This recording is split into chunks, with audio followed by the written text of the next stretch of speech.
अकोले तालुक्यातील कुतुळ गावामध्ये काही दिवसांपूर्वी जवळपास 1 कोटीचा गुटखा पकडण्यात आलेला होता.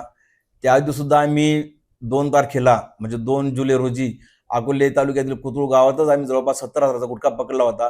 त्यानंतर ही मोठी कारवाई करण्यात आलेली आहे. त्यानंतर सुद्धा आम्हाला नागरिकांकडून समजलं की कुतुळ गावामध्ये अजून एका ठिकाणी टपरीमध्ये सर्रास अवैध गुटखा विक्री चालू आहे. त्यानंतर आम्ही तिथे छापा टाकला असता आम्हाला परत इथं 20,000चा मुद्देमाल मिळून आला आणि त्यामध्ये आम्ही त्या सुद्धा आरोपीला अटक केलेली आहे.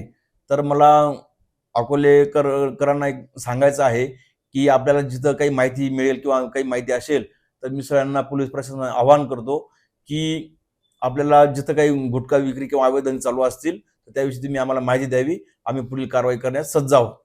अकोल्यात अजून पण टपऱ्यांवर गुटखा विक्री होतोय याच्यावर तर आमच्या कारवाया चालू आहेत. तर अकोल्यामध्ये ज्या टपऱ्यांवर असं काही अवैध गुटखा मिळत असेल, आमचं जे डीबी पथक आहे ते बऱ्याच ठिकाणी सर्च करत आहे. तरी सुद्धा जर पब्लिकने किंवा लोकांनी काही माहिती दिली तर आम्ही त्या ठिकाणी जाऊन रेड करू आणि संबंधितांना आम्ही तात्काळ अटक करू. खास अकोलेकरांसाठी हॉटेल AFC घेऊन आलं आहे रुचकर व स्वादिष्ट जेवणाची अप्रतिम मेजवानी. Indian dishes, Punjabi dishes, Chinese, south Indian, AFC special unlimited Maharashtrian थाळी तसंच पिझ्झा, बर्गर आदी प्रकारचं फास्ट फूड सुद्धा उपलब्ध.